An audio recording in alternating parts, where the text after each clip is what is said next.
Hey everybody, welcome to the Jim Master Show Live Entertainment Lifestyle Talk Show Series. How's everybody doing? It is Saturday. It's a pleasure to have you all here. And today we're going to be talking about unconditional love. Actually, we're going to be talking about our pets. That's right, pet care and health and wellness of our pets, pet sitting, and so much more with nationally certified, renowned pet sitter Heather Branch, live and direct from Los Angeles County, California. Yes, she's been on television, she's been on radio, she's been in film, and so much more. And she loves animals. And we are so excited to have her here on the show. How's everybody doing? We greet you, we welcome you. We always do. Today, we're going to toast you. We always toast with something, with a different mug, a different glass. And today, we're going to toast you with some afternoon coffee. It's a little after 3 p.m. Eastern here on a Saturday episode of our show, an earlier episode, because again, this is the lifestyle portion of our entertainment lifestyle talk show series. Those of you who watch our show all the time know we do terrific entertainment. It's also a talk show. We also have lifestyle segments as well. Today on the episode, it's one of our lifestyle segments, again, with nationally certified and renowned pet sitter Heather Branch, live from LA. We're excited to have her here. Got a little coffee, afternoon coffee here. Take a little sip. We toast all of you as well. Hope everybody's doing well on a Saturday. It's, I don't want to say the weather only because some people it's very hot and some people it's very cold, depending on where you are. Well, what the heck? It's 74 degrees, sunny, and no humidity here in the northeastern United States, at least here in the New York tri-state area of New York, New Jersey, Connecticut, and the beautiful southern New England coastline between New York and Boston. And we've earned it. It's been a hot summer, and some of the weekends have been rainy, so we got our pristine, stellar weekend today at the time of this show, because we know these shows are archived, and then later on, somebody watches this 6 months ago, 6 months later from now, we could have a snowstorm while you're watching this. But great to have everybody here. And if this is your first time watching, it's good to have you with us again. Nationally certified pet sitter, wonderful Heather Branch is going to be with us live from LA in just a second. We welcome everybody watching for the first time too. You're watching right now on our YouTube channel. We would love it if you subscribe to the YouTube channel. That would be fantastic. The YouTube channel is Jim Masters TV, what you are watching right now. Too many W's in that sentence. Forget about it. Just subscribe to the channel, please. What you are. Too much talking. You know what I'm saying, right? Subscribe to the YouTube channel. That helps us. When you subscribe to the YouTube channel and you leave a comment and you share the links on your social media and elsewhere, YouTube loves that. They look at it and then they boost the video, the episode out to the world even more. So when you give us a thumbs up on this episode and all the episodes that you enjoy of the Jim Master Show Live Entertainment Lifestyle Talk Show Series, it's a mouthful. YouTube sees that and they say, oh, a lot of people are enjoying that. Let's push it out to the rest of the world. So that's why we say subscribe to the channel. Also, the reason why too is click that notification bell, that little bell icon. So that way there, you never miss any of the episodes we have. The live upcoming episodes, pop-up shows on location segments, and so much more. Really, really important. So that way there you can participate, because I know a lot of you like to participate live. Since this is an interactive talk show, when we do the shows live, which generally so far has been every single episode of our series, we've done live just about 7 days a week. And this is our, I believe, 431st episode of our series, JMS Live, which is truly amazing. And thanks to everybody who's been a part of it. So subscribe to the YouTube channel, click the notification bell icon so you don't miss anything. And then while you're doing that, give us a thumbs up on the YouTube channel itself. I know you like to comment live in comments in chat, but on the actual channel itself, underneath the episode, leave a nice comment and you'll see a little thumbs up sign. Click it. That really helps the show big time in the series. Many of you ask, well, I love the show so much. I want to help. I want to do. That's what you can do. That really, really helps us big time. Let's check in with some of our lovedies. We've got lots of folks here. Hey, everyone. Welcome to the show. And as we said, our special guest is Heather Branch. We mentioned, of course, thumbs up on this episode and video on our YouTube channel, and also subscribing to the channel. We would love that. Really, really great. Those of you who've done it already, boy, we thank you so very much. That means the world to us. Now, when we're live, we also have super chat, super emojis, super stickers, and now super thanks. We reached a milestone with our series on YouTube, and they've given us this opportunity to do that. So if you love this episode as well, you can do super chat. We will super highlight your comment live during chat when we're on, which is right now. Let's check in with some lovedies around the world. We'll scan through quickly here. Dawn is here. Welcome. Hello to you, Dawn. And Anne is in Southern California, where our guest is coming from, the greater Los Angeles area. Actually, she's in Northridge, just north of LA proper. Hello, everyone. Great to be here. And you're glad to be here with all the beautiful lovedies. We love that as well. And good to see you, Anne. Jane is watching. She loves this because we're on a little bit earlier today. She's loving it because she's in Sweden. She's in Sweden, where it's usually late when we do our show. We're toying with the timing of our show. We may be doing more earlier episodes rather than the later episodes as well. I really work this show around my professional schedule in television radio, which is very, very busy. So sometimes it gets a little crazy. So we might be moving the timing around a little bit for us and for you guys. But again, you could always see it archived on YouTube as well. If you're not with us live, you can see it archived later on at your convenience.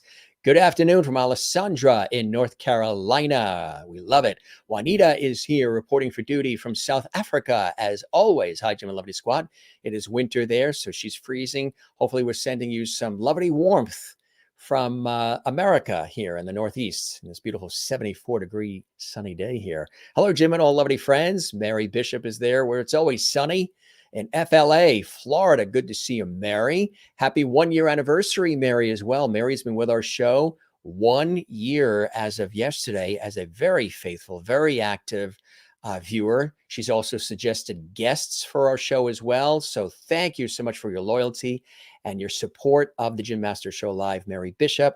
It has not gone unnoticed, and we love it. Thank you so very, very much. And happy 1-year anniversary. Yeah. Sherry Larson is here as well. Kansas is represented. Hello, everyone. Thank you for the reminder. Yes, that's right. Alessandra must have reminded you that we're on earlier today. Good stuff. Good stuff. And Alessandra is terrific. I'm watching the fact that she's reminded everybody that we're on. Alessandra, thank you. That is wonderful. Even and Anne as well. I'm so ready to. I have cats, dogs, and a tortoise. Oh, I love turtles. I had turtles when I was a kid. I miss having them. I want to get another one. Juanita missed the shows this week live, and Alessandra has been reminding, which I love. And you don't have any pets now, but you love dogs. Cool. We're going to be talking about unconditional love and so much more care for your pet and all kinds of cool stuff. Just taking a look at some of these great, great, great comments coming in. Wow. Alessandra says, thanks for starting this show. Spilled over after the show yesterday with Sherry. Great. Terrific. It's nice when everybody gets to chat amongst themselves. And from Illinois, USA, Dawn is here as well. We love that. and everybody that's watching live and everybody that's watching later on. It's 75 degrees in Illinois, according to Dawn. That is really, really nice. And Crystal is here too from Connecticut.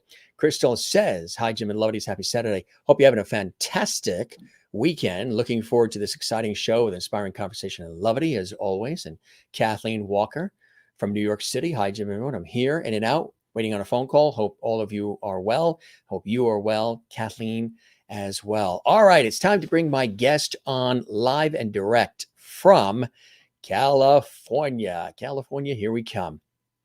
Heather Branch, she's a lover of everything animal. She is just somebody who, she's from the East Coast originally. That's kind of cool.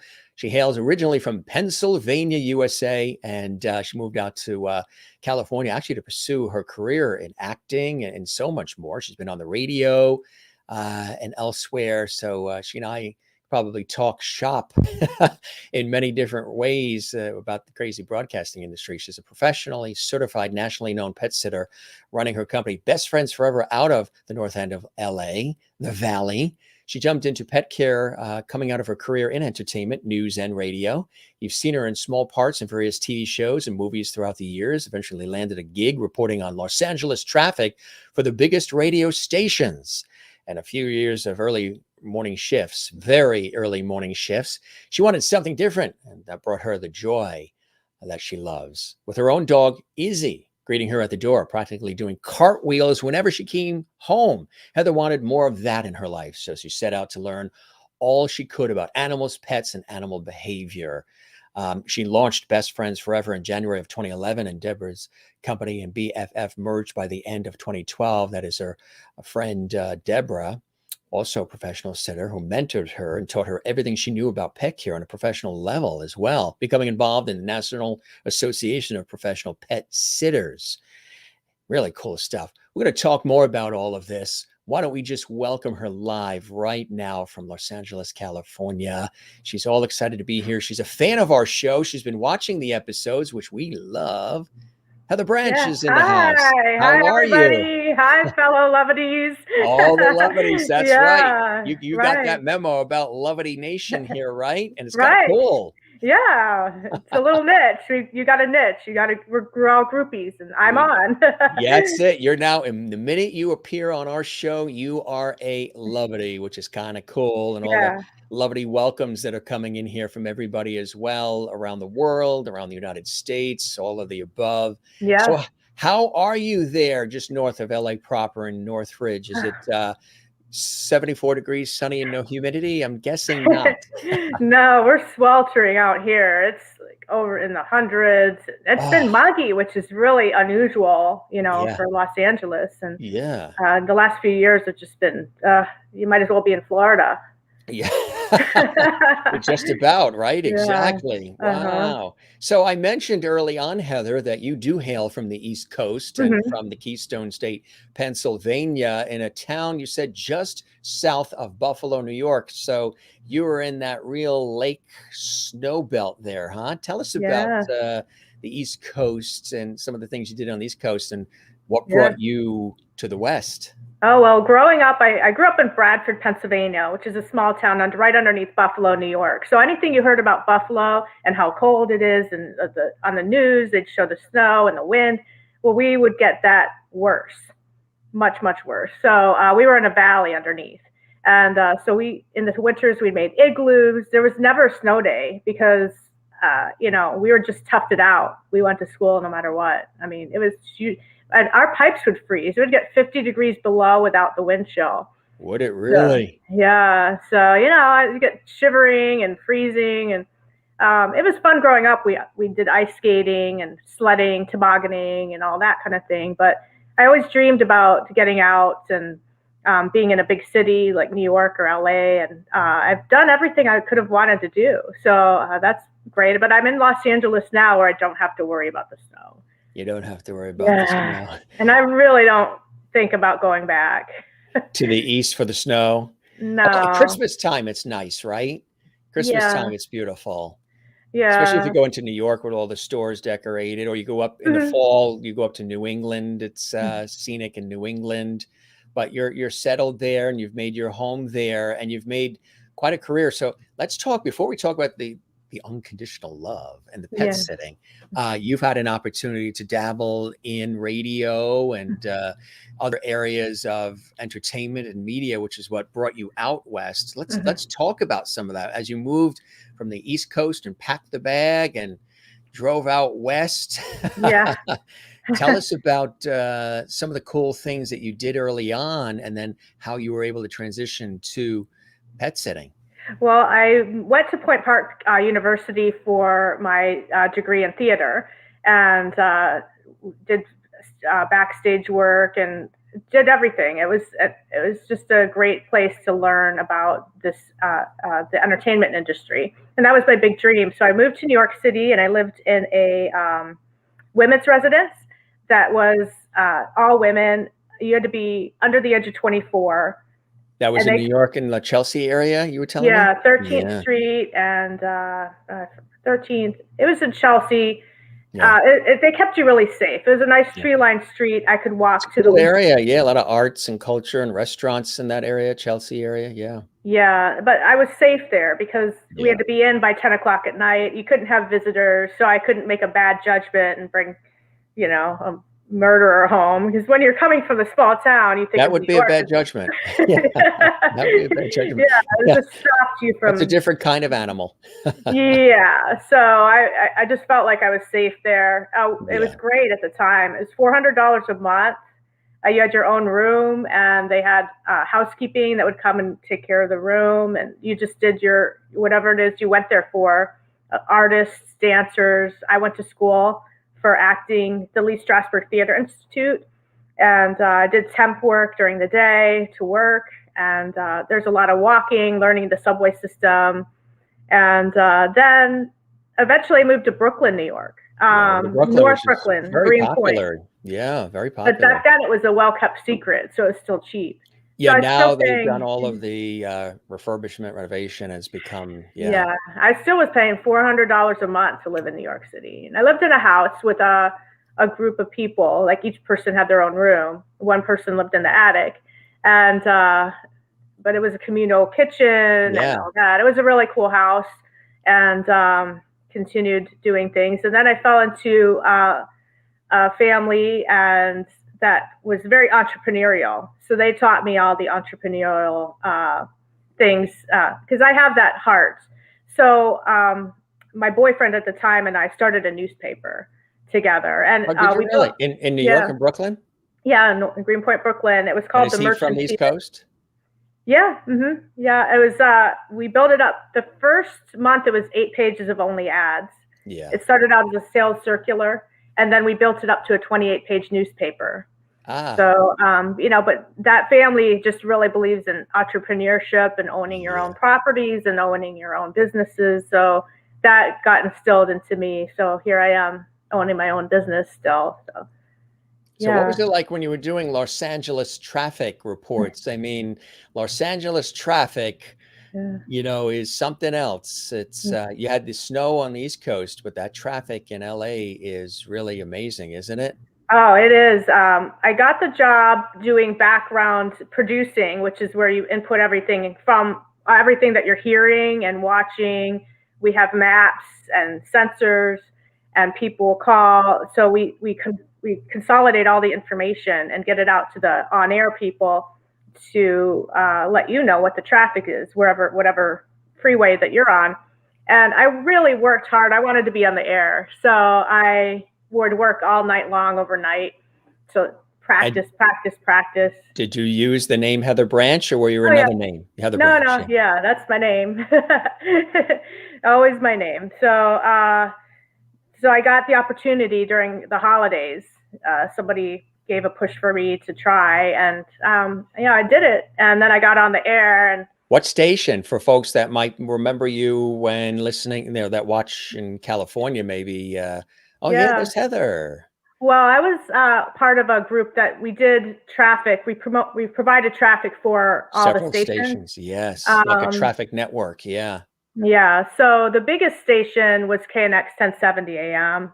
Oh yeah. And then I met my husband at the radio place, and he still works in radio. He's the airborne traffic reporter now. for for KNX 1070 AM. So KNX. Oh, yeah, so terrific. he flies overhead and tells me where the traffic is. I drive about 70 miles a day to get to Oh, pet. so he's your own personal navigation GPS system. Yeah, He's got the real scoop. yeah. Honey, avoid this route. It's going to take for hours. Somebody broke down in the middle lane. Go this Yeah, way. That's yeah. perfect. Next time I come to LA on a TV shoot or something, I'm going to hook in with you guys so I don't Yeah. end up stuck on the 5 or 10 for hours, which happened a couple of times. Oh, We were I headed know, somewhere. yeah. Yeah. It's inevitable. Yeah. So there's a lot of people and Mhm. it moves. It really moves. In San Francisco, the traffic was really something. It sort of just goes and meanders in and out all over, people just going wherever. It was really something. I was like, I was the passenger, but it was really amazing. Yeah, yeah. So you did that for how long? I did that for 6 years. I worked my way up, and I got a regular shift on the weekend. It was weekend overnights though, and sometimes Ah, my shifts started at 3:30 in the morning. So I thought, eventually maybe I'd work my way up, and I realized quickly that once they get a weekend overnight sucker, that you don't really move up. It's they yeah. you're just kind of like, oh, you're fine there. Once they get you in there, they're like, okay, you're doing a great job in that 4 a.m. shift. Yeah. Hey, So, Ann knows the station. oh KNX yeah, traffic on the 7s. fives, traffic on the fives. Now Yeah. it's on the 5s. Yeah, Yeah. KNX. 1070. So it's been on Yeah, the but 5s. my Yeah. husband's name is Scott Bird. So if you listen, he's the airborne. Perfect. Yeah. Cool. I'll have to check I that didn't out change too. my It's a name. fellow Like, broadcaster. yeah, since you asked about my name, I didn't change it even when I got married. Well, I have a lot of friends that are television hosts and news anchors and fellow broadcasters, and they've kept their Yeah. maiden names and didn't Yeah. take for on air. Right. People ask me all the time too, as a broadcaster, if I change that name to Jim Masters. I mean, they're like, I had so many people actually just come up to me and go, "There's no way that's your name. There's just no way that's your." I'm like, it is. I'm the fifth James. It goes all the way. If we dig deep, it goes back to England, and I'm the Yeah. real. I didn't change it. I Yeah. thought about it. I've thought about changing it. Sometimes a lot of people do just for their own, privacy, different things. But Mm. I don't with that name, Jim Masters. I don't know what the heck I would have changed it to. Yeah. That just sort of rolled off my tongue, Jim Yeah. Masters. Right. The funny thing is when some people ask, how do you spell that, with 2 M's or 1? Okay, yeah. Jim Masters, let's see. Take a guess. But you did it, and of course you've been on, television and Yeah. other things as well that have come along. Tell us a little bit about some of that. Oh, well, yeah, I did so a lot of featured background work, which the 6 Degrees of Separation was one of the Yeah. first ones in New York, and it was just so cool to see me walking away. Like it's just like your family watches it over and over. There you are in the back of my head. But it Oh, just kind they run that over and over and over again. Are you kidding me? yeah, Yeah. And they and call then everybody on the phones. Hey, yeah. she's on. Yeah, and then Mad About You, I did a few featured extra parts there. So, Oh, and you I was a did bank with Helen teller Hunt once. and yeah. Yeah, So and do you so, recall the role? yeah, I was a bank teller in that The one. bank teller. So, yeah, and We'll look for just that episode. after a while, it just all becomes a blend of one. Basically, you just go to Yeah. the next set and the next set, and get your paychecks, and then I did some independent films too, just working my way up to the big time, I guess. And for me, I guess the big time ended up being radio. Yeah. So now I'm on the big time on the Jim Master show. Why, thank you very much. And Yeah. you're a lovety and all of that. Yeah. I mean, we say Mhm. that often on the show. We say, you could be somebody who gets an Oscar, an Emmy, a Telly, a Peabody, a Yeah. Tony, a Grammy. But now you've got a lovety on the Jim Masters show live, Right. and the viewers have already dubbed you that already, which I think is really, That's really awesome. cool. Hmm. So then, it is a grind, of course, as I know, television and radio and all of these industries, demand a lot of your time and your attention and your emotion. And Yeah. sometimes you have to adjust the personal life, the hours. Sometimes you do the holidays. I did a radio show for 18 years on iHeartRadio, which was live on the weekends, 10 hours live. Oh, And I wow. hosted it and I produced it, executive produced it. And that takes a lot of time away from other things. So, and other stuff I've done over the years, morning, noon, and night, and still do. And you came to the realization where you're like, my wonderful Izzy, every time I come home, I open the door, it's like jumping up and down, doing backflips, waiting for me. I want more of that. Was that a hard decision to pull away from the on air and really focus on the pet sitting? Or was it something that you were sort of building and planning quietly anyway? Well, I was just thinking, how do I get to the next level in the radio or whatever? But then something happened, and then there were a lot of layoffs. I noticed, and a lot of people who had been there for 20 some years were getting laid off, and walk you to the door, you can't even say goodbye. And I didn't really like that. Cardboard box, and you have 10 minutes to get out. Don't talk to anybody, and don't touch the computers. I've seen it happen to people. It can be tough. And that's what the only thing people had done. And then I don't know how I got, got to stay when so many other deserving people got to, had to leave. And that's a tough thing to see that. Yeah. Yeah. So between that, and I knew that the studio was going to be moving further away from where we lived. Yeah. And I just was kind of thinking, well, what else do I like? Because I think, as I was getting older, I wasn't sure about the acting opportunities. And I really enjoyed having a paycheck. Very important. Instead of waiting for the big next big work, role. but you got to have, the rent and the food and the lights. That stuff needs attention. The car repairs. I really wanted something that I wanted to do. Because then, I can't go to a regular job. I'd rather work 100 hours a week for myself than 40 hours for just something that I don't care about. So, I'd come home, and the thing is that we had needed a pet sitter, and it was kind of hard to find somebody that we could trust.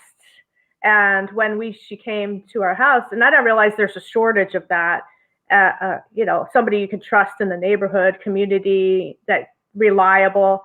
And we spent a lot of money on that trip. And I thought, well, if I did 2 of those jobs a month, I'd be okay.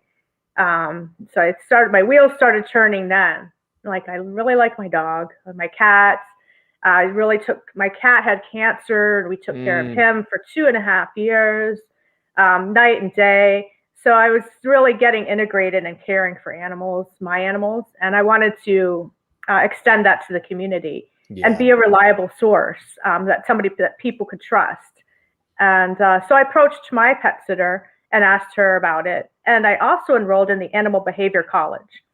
Oh, that's cool. While I was working, still, I was taking dog schooling and learning from mentor dog trainers, working in the back of the vet office, all this behind the scenes, as well as working my job.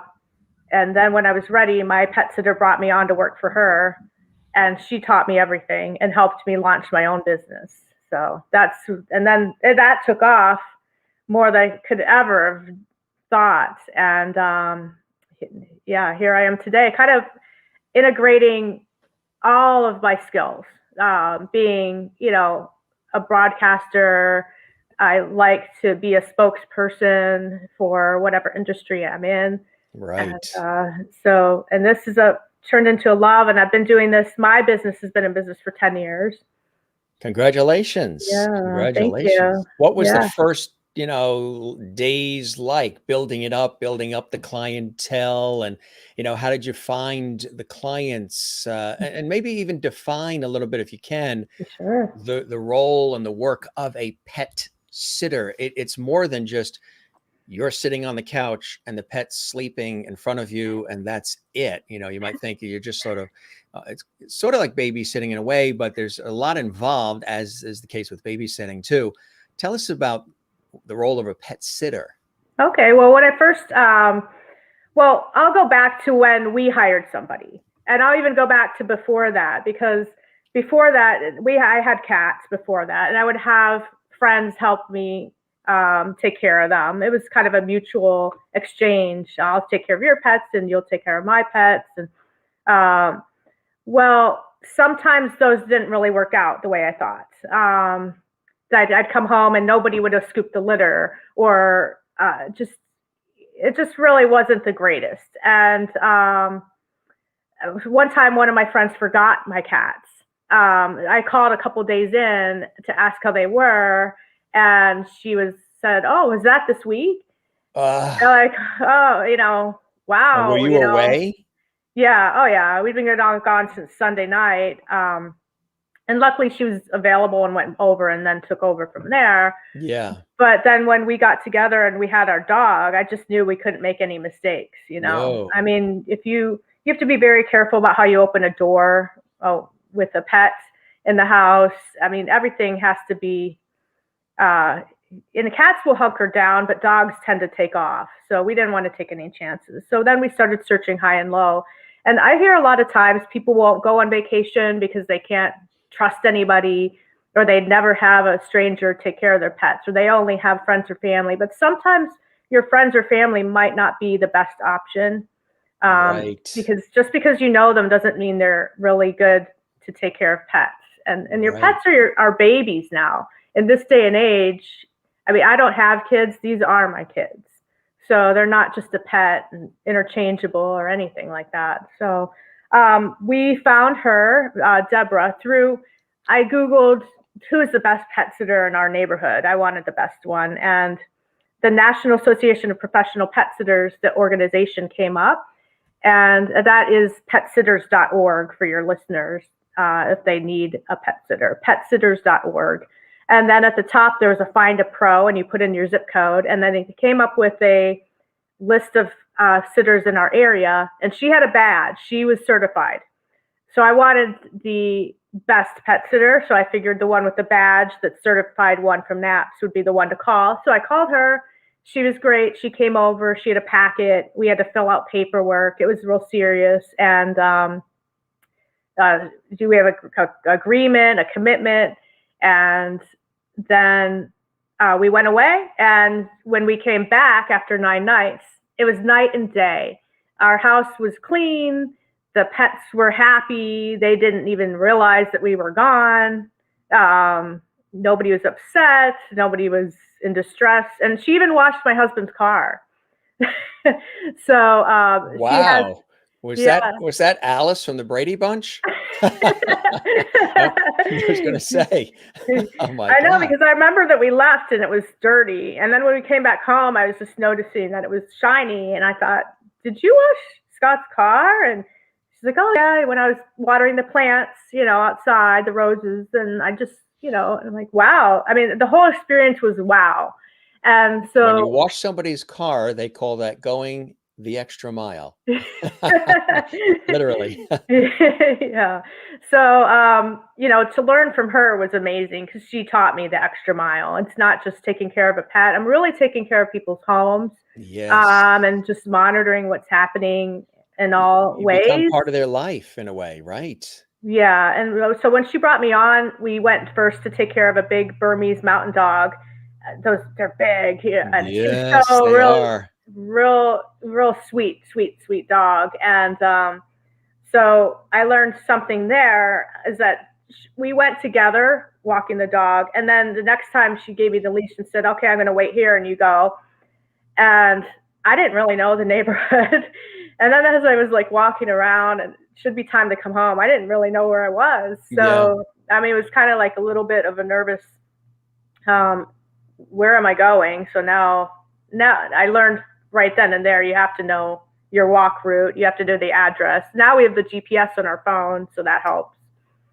But then, so I had a lab. We did maybe about 4 dogs a day, walked them in the middays while people were at work.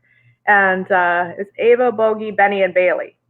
Oh, wow. Ava, Bogey, Benny, and Bailey. And that was our route pretty much. And then we did some overnight work, and people would go away and have us spend the night or take care of cats, come in and out. And I built my business, and then she had her clients, and then eventually she moved on, and her clients became my clients. We organized it that way.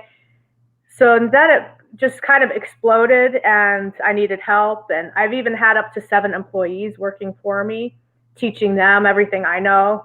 And it's way more than just petting. I know everybody thinks it's real easy, but whenever you're walking a dog, you have to be. First of all, it's not your dog; it's somebody else's child, and anything can happen on a dog walk. I mean, so many times a dog has come running out of a garage or a door or a gate, coming straight at you.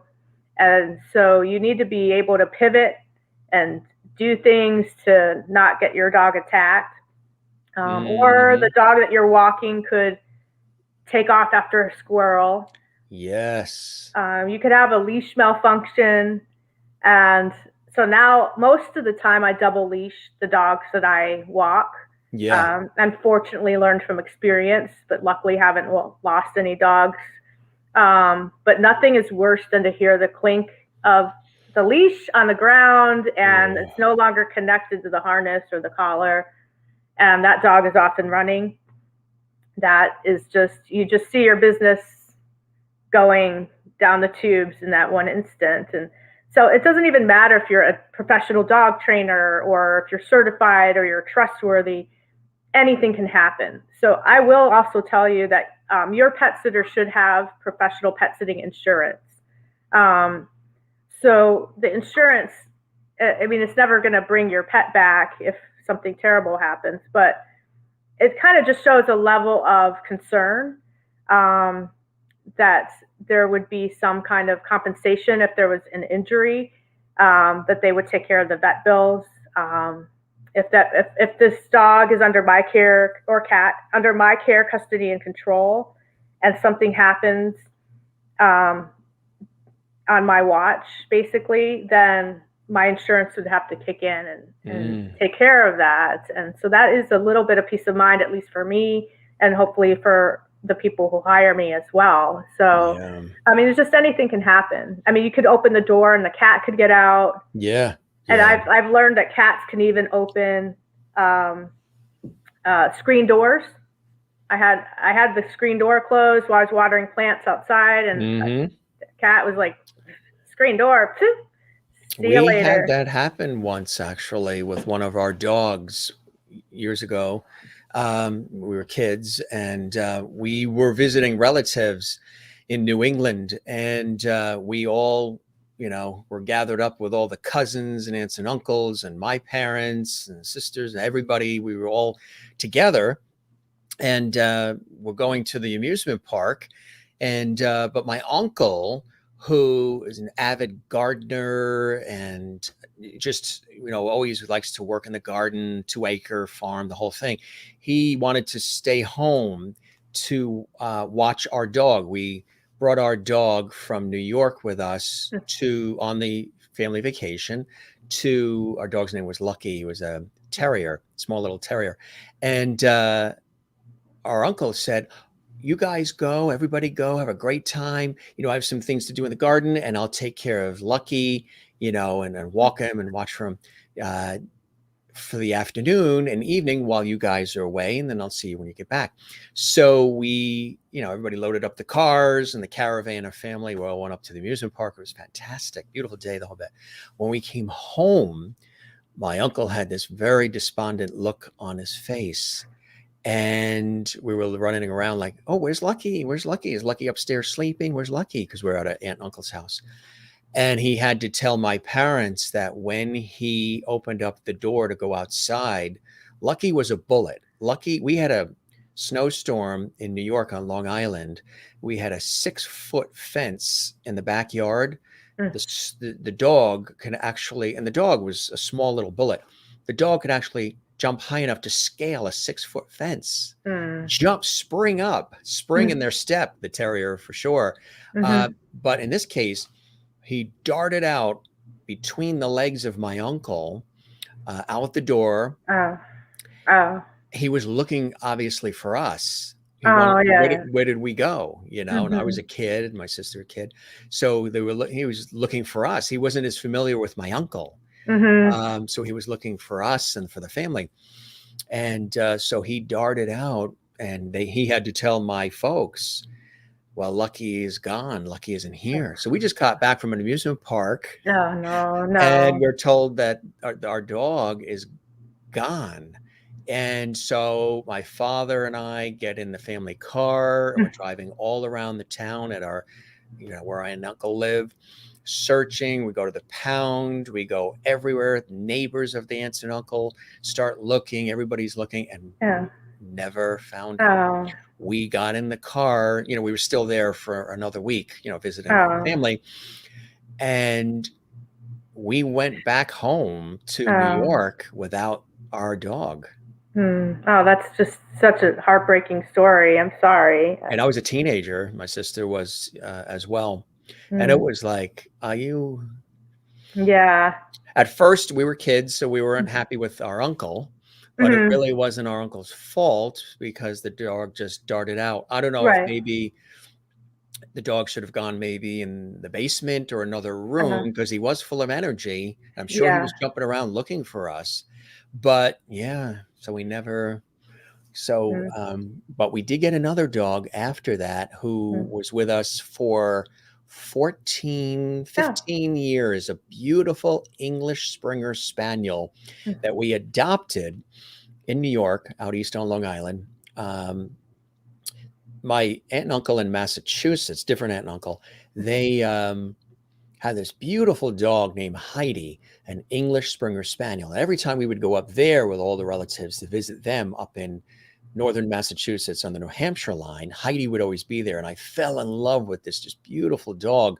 So I kept saying, oh, I would hope that we could get the same kind of dog, this beautiful English Springer Spaniel. So we actually looked in the newspaper, and there was a woman that was raising them and breeding them. And couple of towns over from where we lived. So I, had to go, I had to do a whole sales pitch, with my folks. Mhm.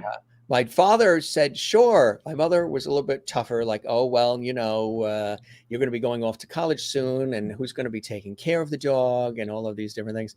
So I actually typed like a 5-page single-spaced report as far as how cared for Sparky would be. And but they agreed, and we actually went to the woman's home, and they were well cared for. And Sparky was just this little tiny pup, and had sisters and brothers as well. And he came right up to us, came right to me Mm. when she brought him along. And I said, that's the one. And he looks just like our Heidi, our Mm. cousin's dog up in Massachusetts. So we adopted him. And what was really cool about what she did, the woman who breeded and raised them, is she said, this is what our agreement is.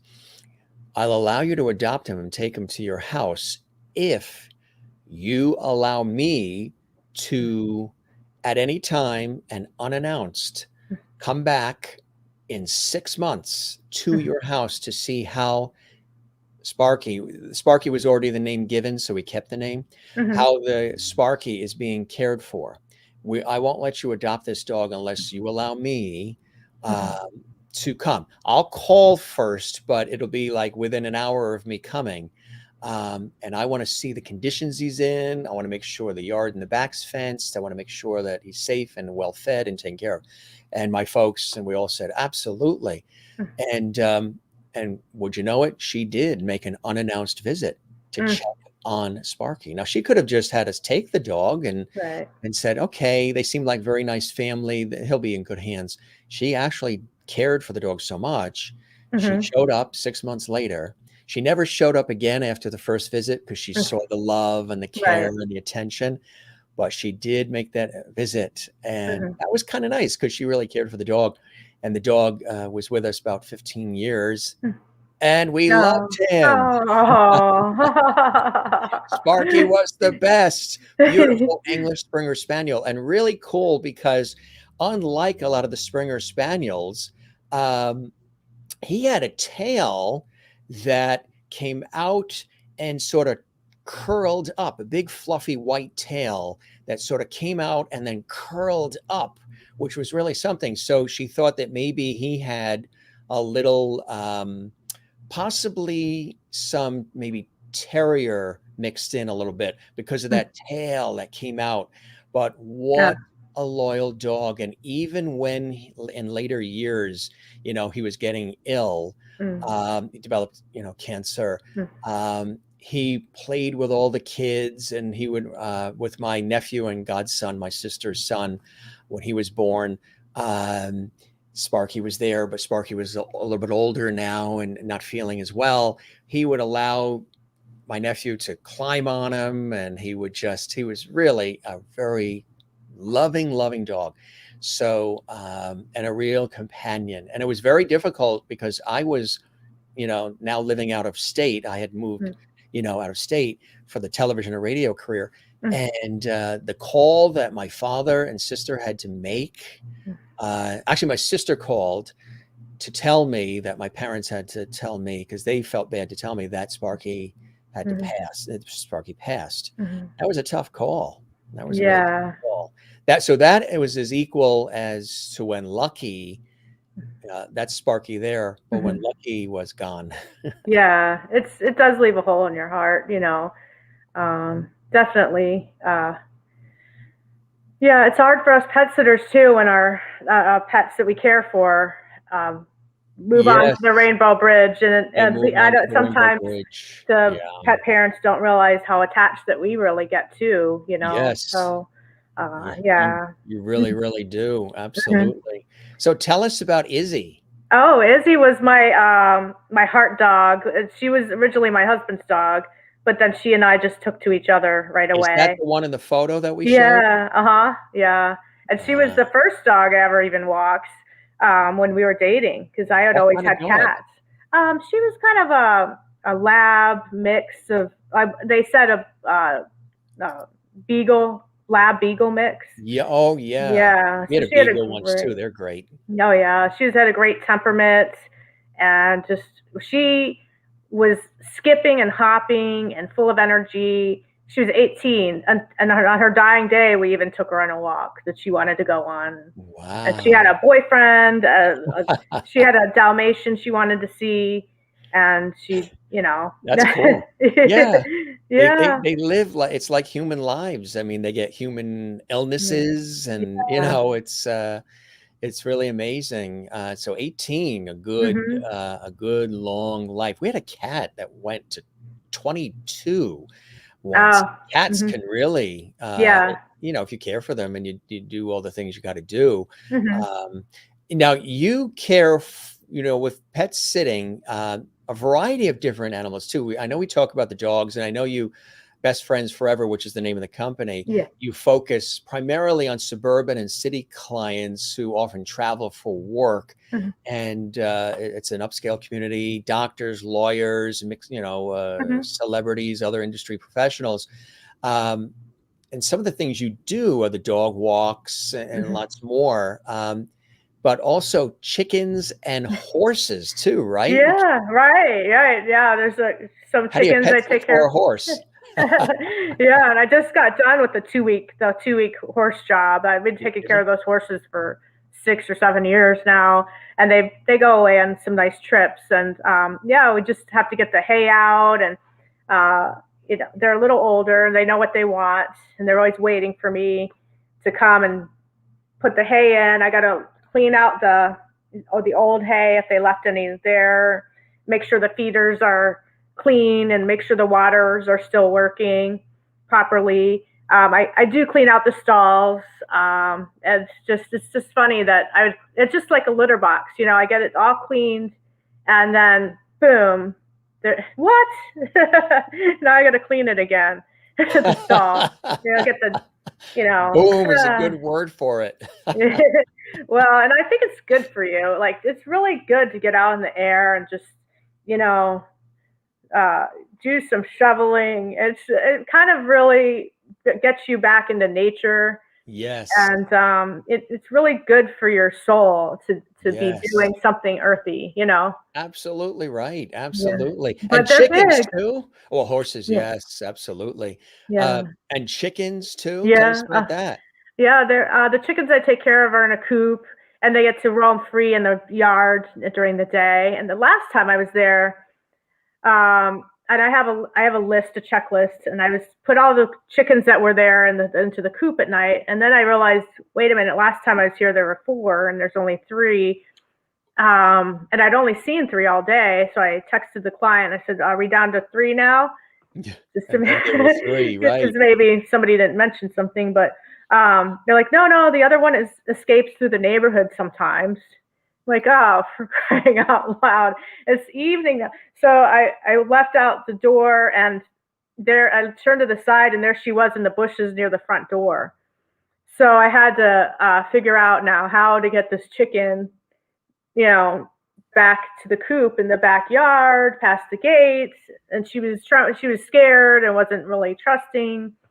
I had to go get some food, some mealworms, Yes. lure her to a point, and then I'm like, okay, now I got to pick the chicken up, and I'm like, okay, just and I don't want to get pecked or clawed or hurt, so I had Right. to visualize it first, and then just go, yeah, and I got her, and like, okay, you're going in the coop, and yeah, okay, here you go, so That is funny. so I still Wow. had four. No chickens lost on my watch. No chickens lost on your watch. I That learned something though. You don't set the eggs down because the dogs, they have a German Shepherd and a Lab. So, I'd set them down because I could take the eggs home.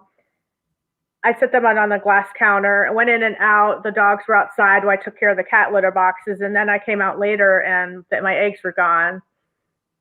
And I'm Ooh. sure the dogs ate them. Yeah, right, Oh exactly. my gosh. That's So, that that's amazing, huh? What any other types of animals you've had an opportunity, exotic or other animals? Anne mentioned that she has a tortoise. Have you oh ever yeah. sat for a tortoise? And Anne may in Southern Oh yeah. California might be looking for a tortoise Yeah. sitter, unless she has Well, one. Yeah. yeah, I don't. I haven't particularly sat for a tortoise. Well, actually, there was one small one that we did. That one was an escape artist too. So that was just like, oh my gosh, we have to, yeah, keep an eye on that because they tunnel down and out, and they just want to get out. But there is a tortoise I pass by with some dogs I walk, and it comes when I call it.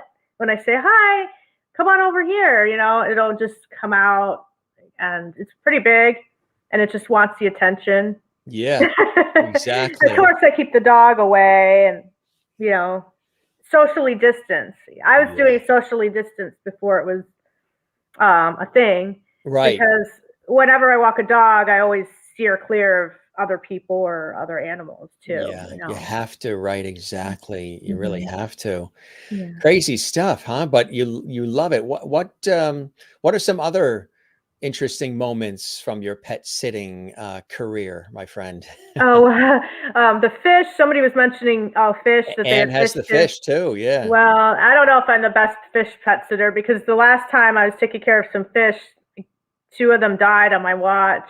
Wait, one, two, three. Three of them died. It wasn't my fault. I don't know what's wrong. Maybe with and they were brand new. The two of them were brand new, so maybe they weren't long for this world anyway. But then I had to bury them. The client wanted me to bury them. Oh, So, we like did that as kids with ours too. Yeah. yeah, and so I was like, then I'm there again with the shovel. It's like, We had a uh, ceremony. My sister sang and I played the toy piano, and the neighborhood friend kids came over and we did a little service, and we took the gravel from the thing that the fish were in. Actually, it was a fish, and it was a little turtle too. Remember oh, the oh little yeah, green yeah, ones they used to have years ago? yeah. And we did a little ceremony and sprinkled the Oh, gravel over the very yeah. next to the swimming pool. Very Uh-huh. appropriate. Yeah. That is very good, unique, thoughtful. I guess I was a host even then, doing a funeral for our pet green turtles and for Wally the goldfish that lasted 15 years. Oh, A wow. goldfish. Right, yeah, Could you they can. imagine? Mhm. Yeah, yeah, and sometimes I came home from school. This was before I had a lid on the fish tank, the tropical Yeah. aquarium, I came home from school. It's like sixth grade, and the fish was laying on the ground, Oh, on no. the hardwood floor in the bedroom, laying Oh. there stiff as a board. I'm like, oh no, Wally, Wally. And we Oh. got him from W.T. Grant's department store, Oh. and for however much it was. Yeah. And I'm like, oh no. And Wally grew to like this big, this goldfish. Oh, jeez. I said, let me put him back in and see what happens. And he like came back to life Oh. and lived another 10 more years. But Oh, there was well. like 2 or 3 other times where he flipped himself up out of the tank onto the floor. And I'd come from school and he's laying there. And I'm like, what the heck? Next thing I'm going to come home and Wally's going to be sitting in the bed on my pillow waiting for me. And this is, I'm like 11 years old. So we put him back in the tank. And I said, you know what? We've got to get a lid for this tank because Wally is flipping his lid. Yeah, totally. But he would come back to life. And then Yeah. eventually, what happened was my sister, who I love dearly, loves to clean. Oh. And even today, married with children, she loves to clean. Mhm. And so when I went off to college, Wally, the tropical aquarium was there with the tropical fish and Wally, the goldfish. And as you know, it's very unusual to have tropical fish and goldfish together. Usually they don't Mhm. always see eye to eye. They compete for food and they just fight. Right. For some reason, these fish, I guess I created, that was when I really created Lovety Hall. I think before this show was that tropical fish aquarium, I think was the original Lovety Hall because the goldfish and the tropical fish got along. But I was going off to college and we still had the tropical aquarium. And obviously I couldn't take that to the dorm. Mm. So my parents had my sister take care of the tropical aquarium. And I believe it got moved from my bedroom to the den. So whenever I would come home, on the weekends or whatever, or holidays, because I lived on campus, I'd always go straight to, see Mhm. the family, but then I go to the tropical aquarium in the den and see how everybody's doing, feed them a little bit and all. And one weekend, I came home and it was where the tropical aquarium was, there was a chair. Oh. Nice fancy chair, but the chair was sitting where the aquarium was. And I said, hey, was the aquarium moved to another part of the house? And they said, Jim's come up to the kitchen and sit down. I'm like, Oh, no. what are we talking about? And it seems like whenever we go away, Yeah. it's like stuff. Yeah. I'm going to take the pets on the leash and they're coming in my luggage and they're staying with me. Yeah. Your sister thought she was doing something nice. And you know how your sister likes to clean. And I said, well, what happened? They said, well, your sister volunteered to clean the tank. And of course, you take the fish out and you put them in the separate bowls and what have you. And then you clean the tank out. Well, your sister, and again, she was just really a kid, thought that because it's gravel and, bacteria and sort of that, not only the bacteria, but some of that green inside, that the algae or whatever that forms on the gravel, you want to get that all clean. She thought, look at your face. I'm just looking at your face. I'm like, Yeah. she's like, I can only imagine what happened. Yeah. She thought that using what you use in your sink, in your kitchen or your bathroom sink would Bleach. work. Comet. Oh, That oh, oh Comet God. Comet would clean that Mhm. gravel effectively. So she had used Comet and of Mhm. course rinsed the gravel, but then put the gravel back in after it Mhm. was rinsed and put the water in and all the fish. I guess my folks put the fish back in and one by one, Mhm. Yeah. and they all died, including 15-year-old Wally with all the Oh. backflips he did and all Oh, the no. rescue missions that I did to keep him Ugh. going.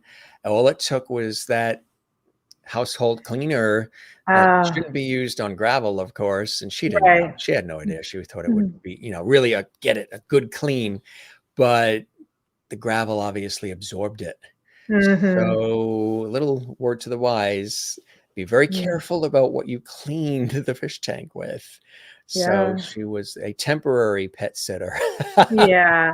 Or, cleaning products are so bad even for birds. Um, you don't realize that. Even Teflon, when you're cooking, Teflon fumes are bad for the birds too. Um, so it's just better to clean with vinegar and water on your floors Yes, for the vinegar, pets, right. because you think about your dogs and cats walking on the floors and then they're licking their paws. Yeah, So all these things get ingested it's and. all right. Mhm. For folks watching live right now, because we're live, if you have any pet related questions, because I know you guys talk a lot about pets and they love food too and many other things, but feel free to post in our super chat a comment if you have a comment or question while we're live for our expert, nationally certified pet sitter, Right. Heather Branch. So, what is a typical day like for you? Obviously, when you were on radio, you were getting up really early because you got Mhm. to be all set up in the studio before the traffic starts, Right. during the traffic, and after. What's a typical day for you now, Heather? Well, I thought it would be maybe work 2 weeks a month, but what happened was that it was jumped out of the fire into the frying pan, and I really work 24/7, 365. It just sort of snowballed into this great, wonderful business, which I love. And I did say I wanted more of that in my life. So, be careful what you wish for. So, there's no typical day really. Every day is different, which is one thing that I love about it. But I do get up super early.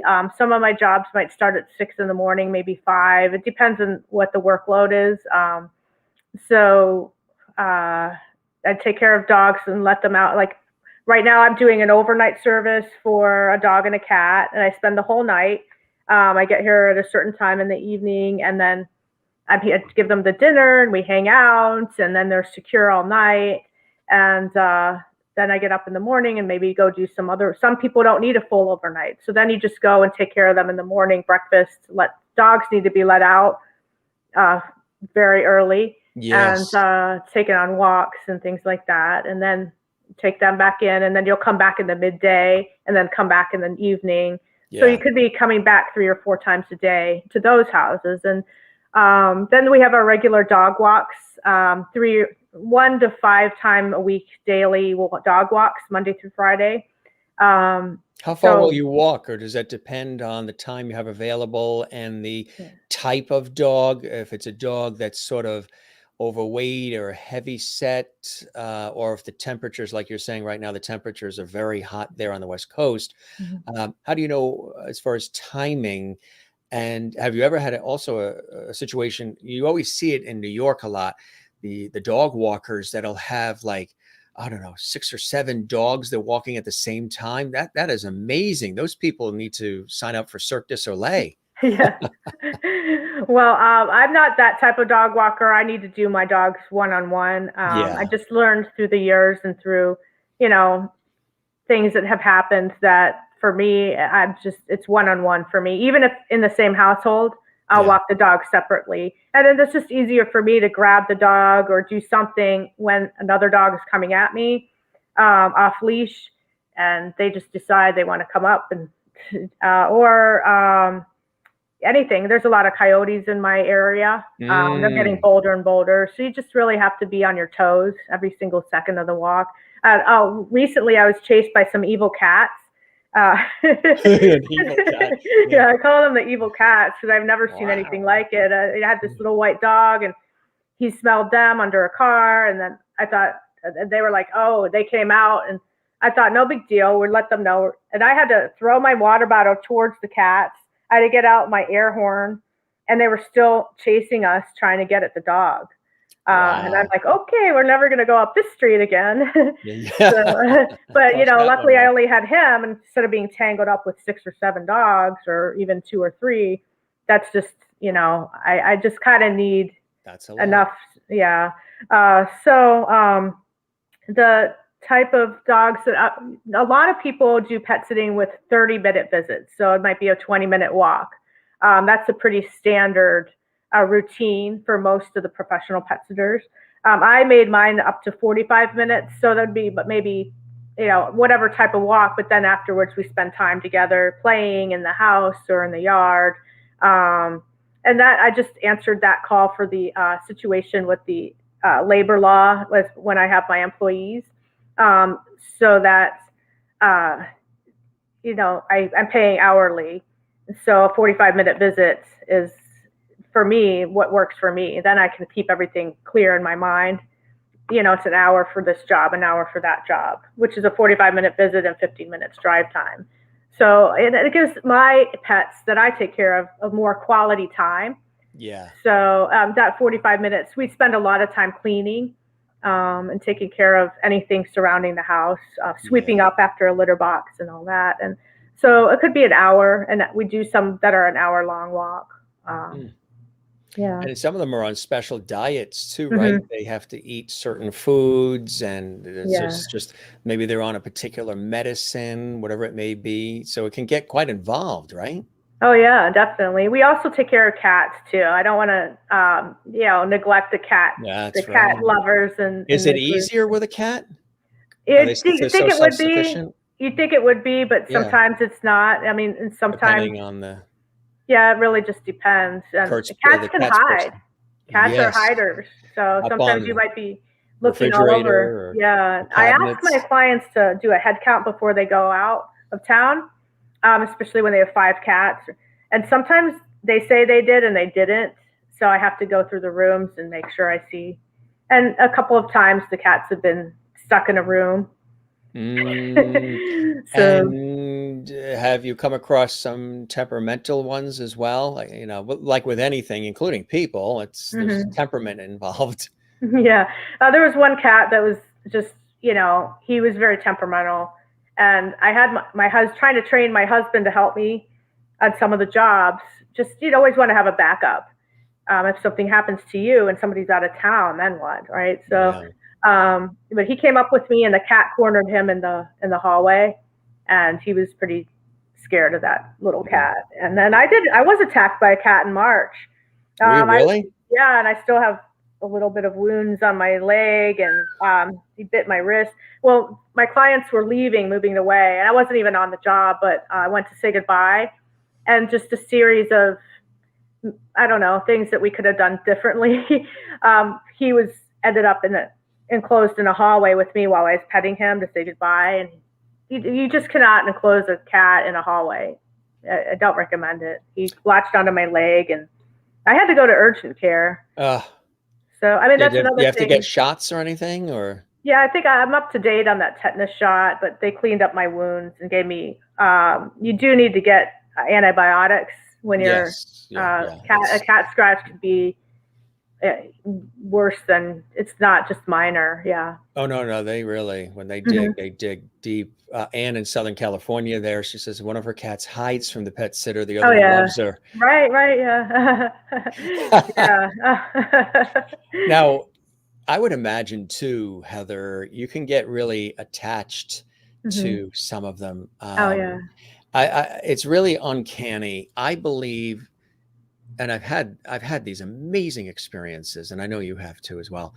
It seems as though seniors, children, and animals, whenever I walk in the room, for some reason, I don't know what the vibe is I give off, what that aura is, maybe the sound of my voice, maybe the tone, maybe the way I'm approaching the scene.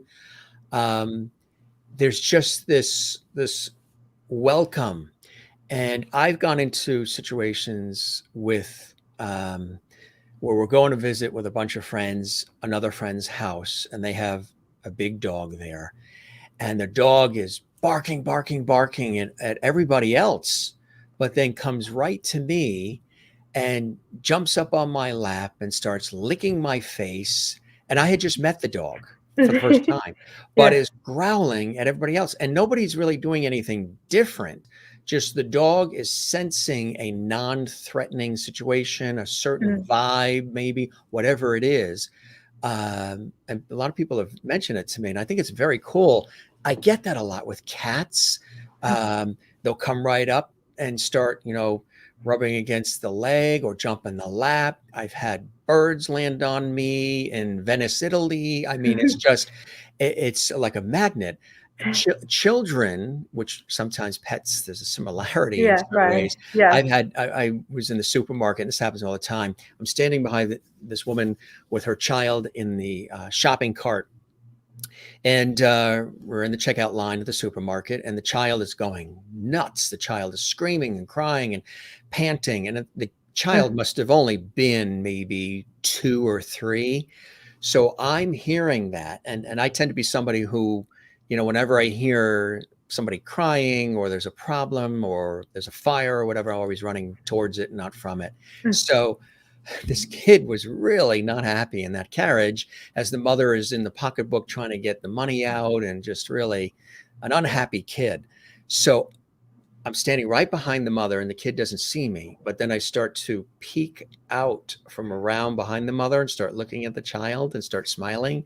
And somehow the kid sees me, leans over, and just all of a sudden goes from this uh, Tasmanian devil sort of situation to this very contented, happy child who starts, and I didn't say a word, who starts giggling and smiling. And the mother is looking at the child, doesn't see that I'm behind her, and can't figure out what just happened and why this is happening. And then when the mother starts to turn around, I go right behind her. And then the Yeah. kid starts leaning over looking for me, and then I come back out. And then the mother turns around and I go behind her. And we had this relationship. And somebody said to me, it was an expert that I interviewed in my professional world on television, who said, Jim, that makes total sense, because it's the human thing, just like with animals, it's that human connection. And in that case, the child obviously isn't speaking and can't really discuss anything with you, but there's a lock eye situation where the child felt warmth and comfort and a non-threatening person, and saw my face, and it made them giggle. And it was a really cool thing. They said age was erased. Yours and the child's was erased, and you became one. And that happens sometimes with animals too, where you're the human, they're the animal, and those labels are erased, and you're almost like one. And that's a really cool thing, right? I know you've probably experienced that multiple times. Oh yeah, definitely. I really feel like I can communicate with them, and that I can tell things maybe that even the owners don't see, or just if you're spending the time with them, and they know that I'm there for that dedicated time is just for them. It's not because I'm doing all these other things. Um, as an owner, I come home and I have cats. I have a cat and a dog now. Izzy passed away, unfortunately, but um, when I'm home, I'm doing chores. I'm looking at my phone and all these things. But when I'm here on a job, it's the pets know I'm there for them, and I think they sense that for the most part. Yeah. That's cool, isn't it? That's cool. Yeah. Now, when Izzy passed, and we're sorry to hear that, when Izzy passed, did you get a replacement? I mean, I hate to use that word because there's no replacement for people or for pets. Yeah. Um, and there's another thing too. Some people aren't even, I guess, using the word pet. I guess they're like their family. Have you heard some of that too? I've heard some of that lately. Yeah. Companion something, or Family member yeah. or Oh yeah. companion, Yeah. companion as well, right? Right. Right. Because maybe the word pets denotes ownership or something. And then these souls are actually more than just something owned. They're part of our families. So Yes. definitely. Well, Izzy, we had already acquired our neighbor's dog. She was I don't know why she went at the age of 77 to go get a puppy at the shelter. And then, of course, a couple of years later, after all this training, she had a trainer come, and he was a Bouvier de Flanders. He's a bigger dog, a German working dog. And he was just learning. I could see her training him and doing so he was learning and learning. And then I guess the doctor told her she had to slow down, so she was just going to take him back to the shelter. And we just couldn't have that, and especially since he didn't work so hard to be good. And so we ended up bringing him into our home. But he's not cat safe. So now my cat's in the bedroom, but he wasn't even other dog safe because he's a shelter dog. I feel like I can communicate and I feel like I know what they're saying or Yeah. feeling. So I think since he was a shelter dog, he knows that it has to be him that's chosen, or he dies. Like Yes. so, when Izzy was there, and she graciously allowed him to live with us. I mean, it was really up to her, Mm-hmm. but he was just not trusted. I mean, he has a crazy eye. Yeah. So Yeah. whenever he's around another dog, it's good for about 5 minutes maybe, and then I see that eye go, and I'm like, okay, we got to go We got. because he goes after, and Yeah. we had to crate him, and whenever we were gone, because we couldn't trust him not to come home and have Izzy in pieces, or uh, and so the lady came to our house. We have a great vet that does in-home euthanasia. So it's just much better and more peaceful to do this at home if you can afford to do that. Yeah. And so she came, and it was so peaceful, and it was just the best experience for a crappy situation. And we thought, well, maybe Sam needs to see what's happened and that he knows. And Mm-hmm. oh my gosh, I've never seen a happier dog in my life. He Right. was jumping up and down, smiling, wagging his tail. He got his butt right in her face, wagged his tail there, shook it. It was like, yippee, I Yeah. am the one. There can be only one. There's only one, and it is I. Yeah. Yes. That Yeah. is funny. Yeah. Ronnie is here. Good to see you, Ronnie. And Nias, good to see you as Oh, well. Welcome. I believe you're in France, right? And oh, Ronnie Pruitt says, got to pet sit two cheese, I believe that's Chihuahua, in my yeah. home with two dogs. Very nervous about how to introduce them.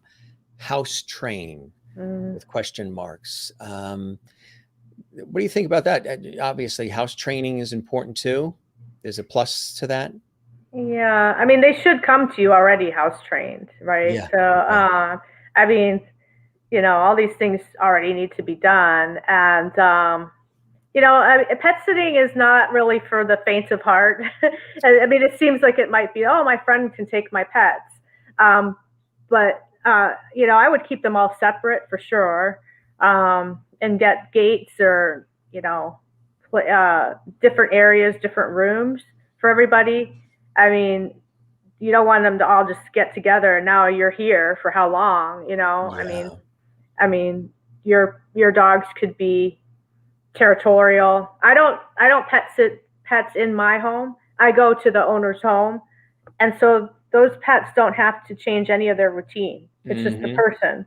Now, for a while, sometimes they can be like, okay, who are you, and why are you at my food bowl?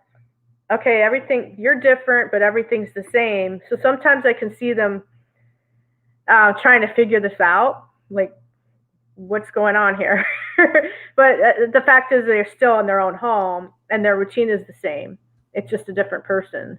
So, And sometimes the pet doesn't take to the person too, right? It could be a yeah, situation where you try, even people are like that. You yeah, try every which way to approach the pet, and yeah, it's not a marriage made in heaven. It's just not working, huh? Does that yeah. happen sometimes? Just only about once, that there was just no way he was ever going to let me in the house, which was just, surprising because I kind of want to have the feeling that I can get along with all pets, but it just you have to know when to say when, or when maybe a dog is too big for you to walk, or too much. Yeah. Um, yeah. So, but as far as the pet sitting in the home, I maybe have them meet all the for Ronnie, have those dogs all meet together and see if they even get along.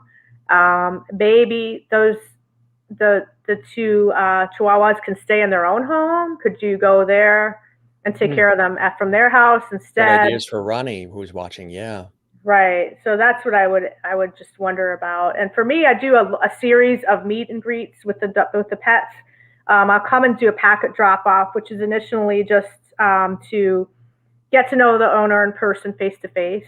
I just feel like people really want that, still that connection instead of just going online and ordering.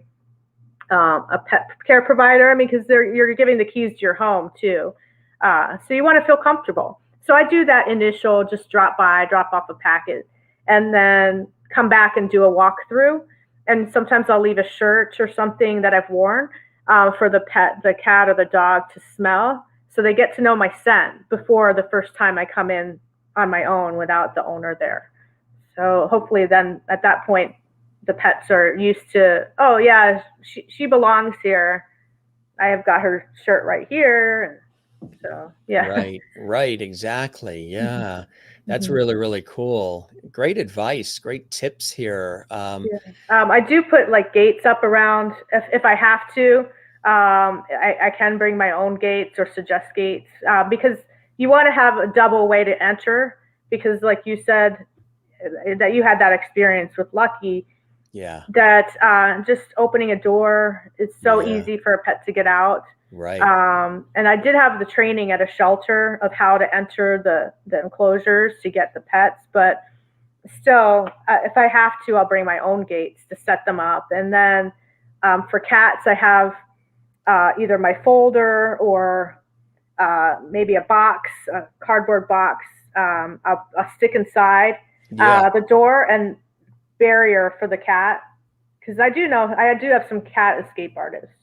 So I have little systems of like not on my watch. Not on her watch, folks. Not on her watch. Right. Yeah. So. Mm. So you're really loving this, huh? This is really something Yeah. that really speaks to your heart. Ronnie says, good ideas.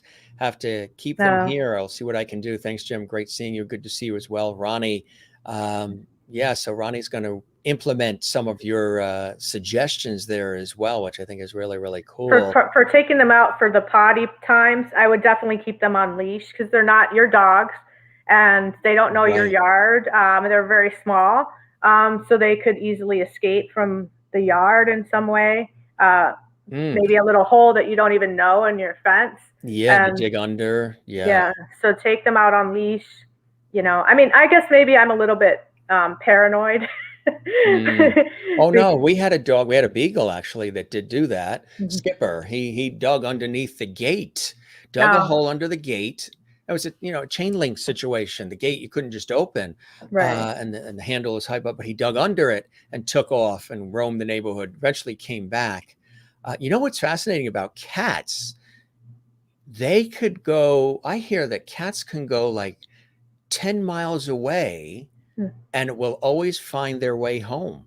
They're Hmm. amazing with that ability that you could take a cat, drop it off, like 10 Hmm. miles away, and it always somehow finds its way back to its home, which is absolutely Yeah. amazing, huh? Yeah, my friend did have that happen because she was moving to California from Pittsburgh, and her cat, she found a great home for it. It was like a big, farm area, and it was just a great place. It was appropriate for the cat.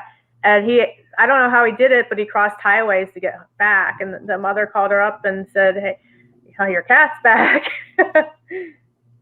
Crazy stuff, huh? Yeah. So, are you pretty much booked up, or are you always looking for new clients? How's that work?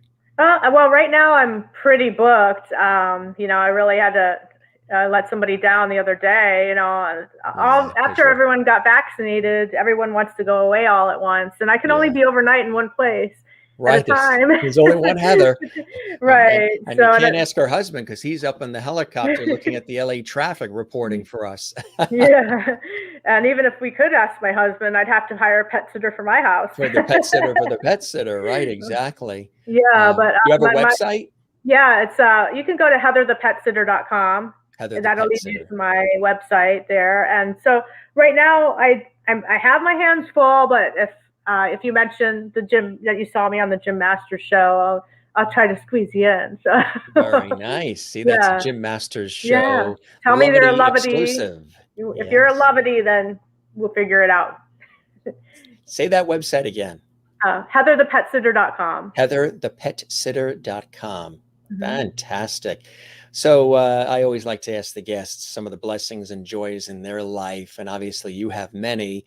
What are some of them and some other ones that obviously you have to have a love of animals and a love of life to do this kind of work? Yeah. Because there's crazy scenarios, but there's also some very loving scenarios too Yeah. with other people. They're trusting you with their, for some people, the pet, whether it's a Mhm. chicken, a horse, turtle, a fish, Wally Mhm. the fish, or their dog or cat. Mhm. It is they are part of the family, and it's Yeah. almost like their baby, their child. So Mhm. they entrust you, and you're nationally certified and renowned and professional. You're doing this for a long time, and you care, and you actually, shifted careers so you can give this the full-time effort. Right. It's Mhm. not something you're just doing on the side. You just made Right. this a real major part of your life. Um, there are blessings and joys that keep you doing it, huh? Oh yeah, spirit of service for number one, and that's what Yes. my pet sitter had. So, I mean, to be considering to wash my husband's car instead of just saying, "Well, that's not my job." I was like, "Oh, it's a little dirty. I'm gonna just do this." And so, a spirit of service, um, definitely. You want to have someone who has common sense. Um, just common sense is not so common anymore. um, not leaving a door open when you have pets to take care of.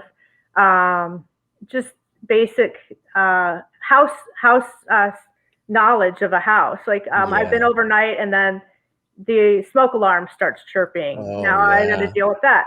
So there's just so much more on that, so many different, carbon monoxide alarm and house. Maybe the air conditioner broke. You have to be Mhm. aware. Wait, this house. Don't just assume that's normal or that's what they want. If it's too hot, double check the thermostat. So you have to kind of have an idea of what a house should be like. So Yeah. um, yeah, but definitely a love for animals, but also just a solid sense of common sense and sturdy. You need to be sturdy to be able to walk dogs. Um, Yeah. yeah, and then so you'll get dogs that pull, so you have to be strong. So Yeah. cats, you don't have to be quite as strong, but sensible and Right. quiet. Quiet. Cats like quiet people. Yeah. Sometimes even I might have a little bit too much energy for cats. But I have people help me or have in the past that were very good energy like that. Very great cat people. So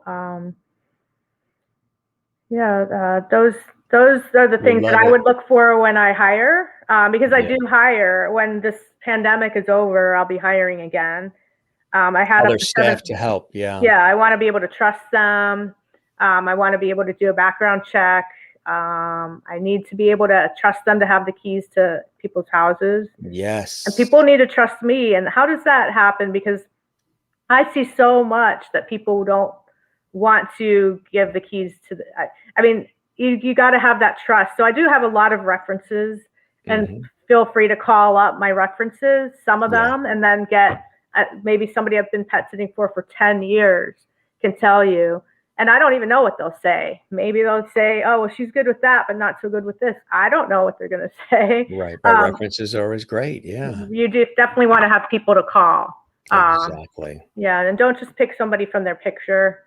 And I wouldn't go on the platforms myself. I would go to the NAPS website, the petsitters.org website, and find a pet sitter there.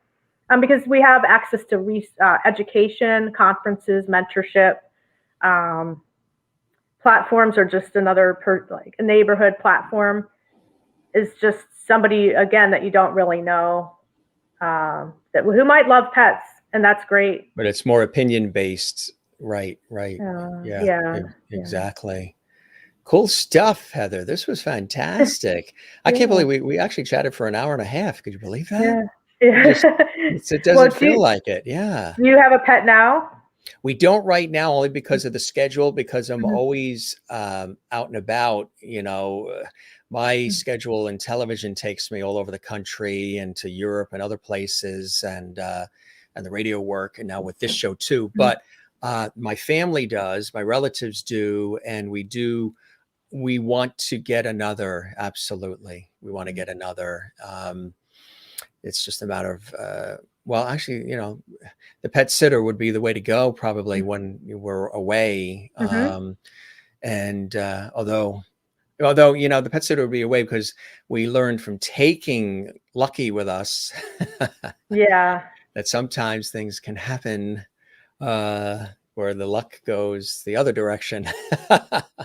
Well, if you get to another thing I suggest is don't wait till you go away. If you, especially with a dog, you want to get somebody to coming in, walking the dog regularly, and Yes, so then the dog and the sitter know each other, that's and right. then when they come to stay, everybody already has their routine. You know everything about the dog.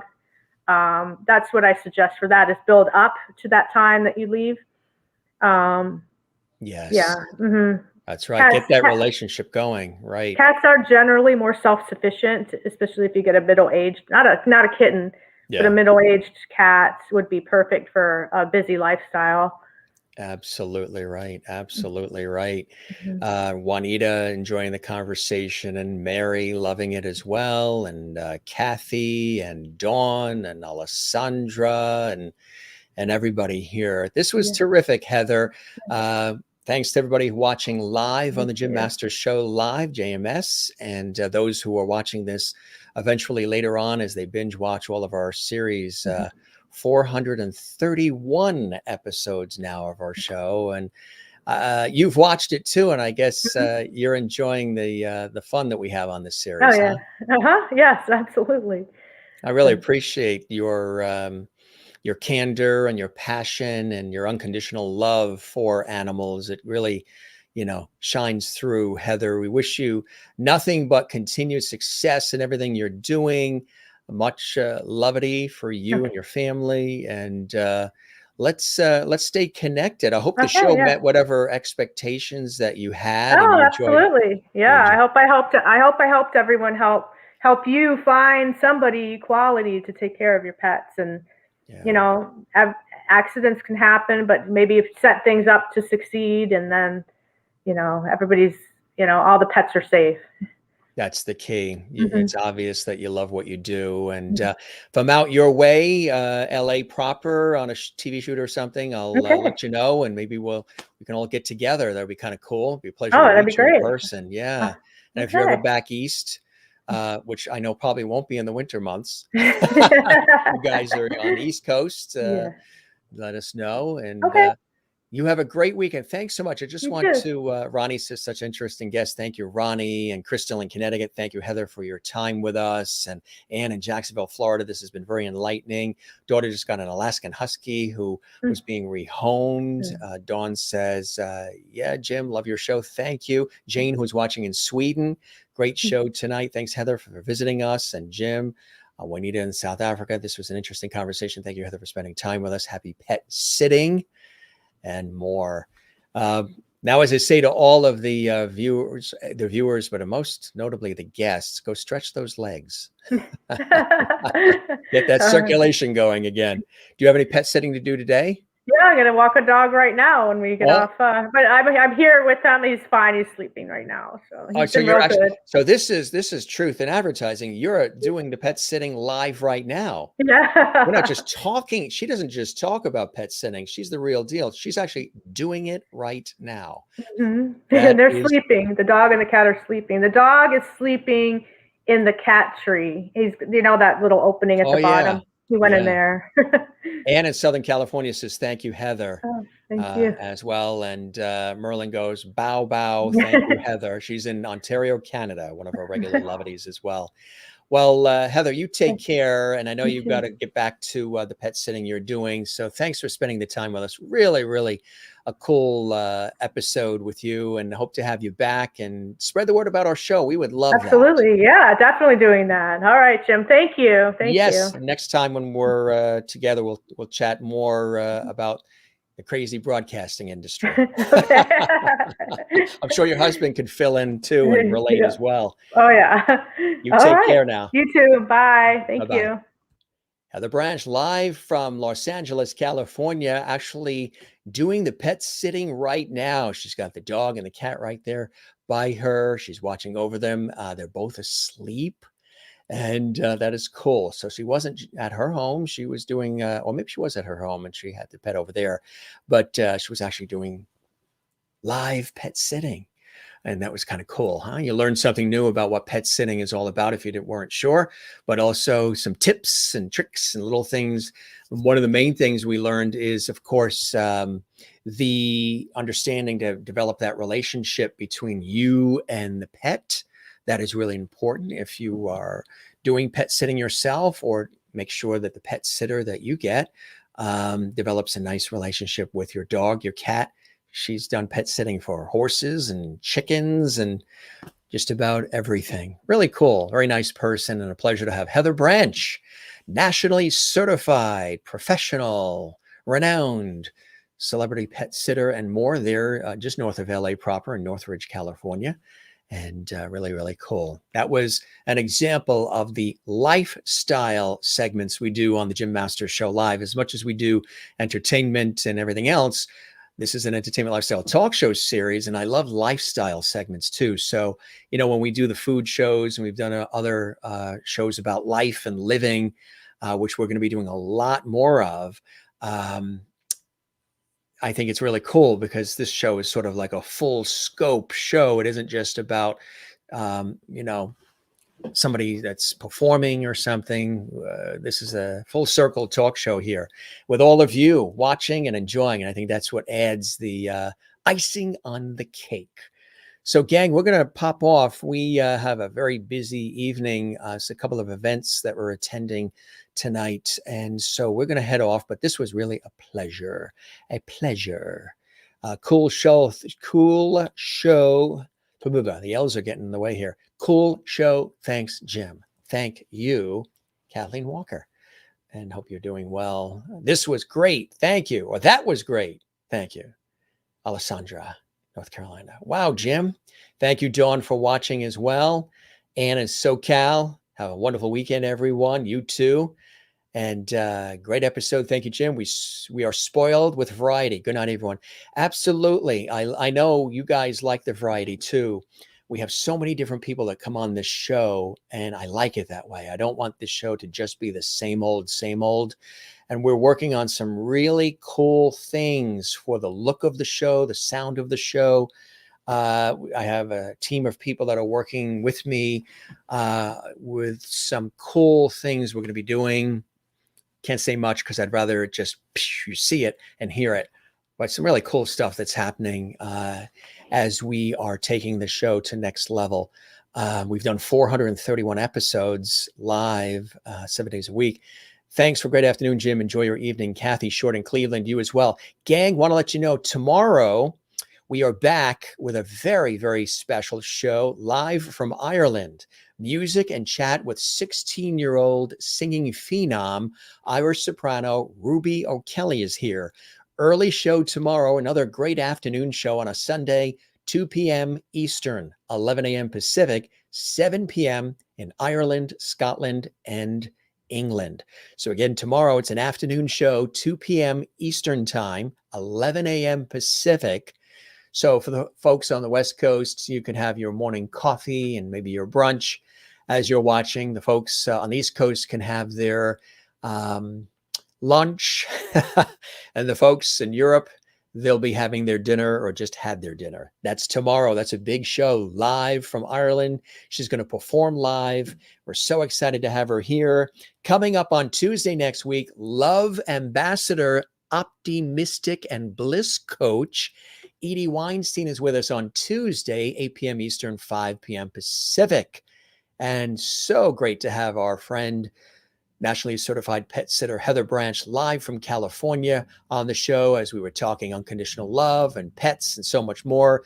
There she is with Izzy, her beloved pet she talked so much about. And there's another shot. And there I am with Sparky, our English Springer Spaniel. No, just you're probably looking at that lawnmower next to me and saying, wait a minute, how the heck did they mow that lawn with that little rinky-dink lawnmower? No. That's my nephew's That's his toy lawnmower and his toy playhouse. He's well beyond that age now, but that was his toy playhouse on the left and his little lawnmower. So when the landscapers came over, he wanted to sort of play along with them and had his little toy lawnmower there. He is much older than that now. And, but there is Sparky. Again, we've had lots of different dogs and cats over the years, and fish and turtles, and love it, love it, love it.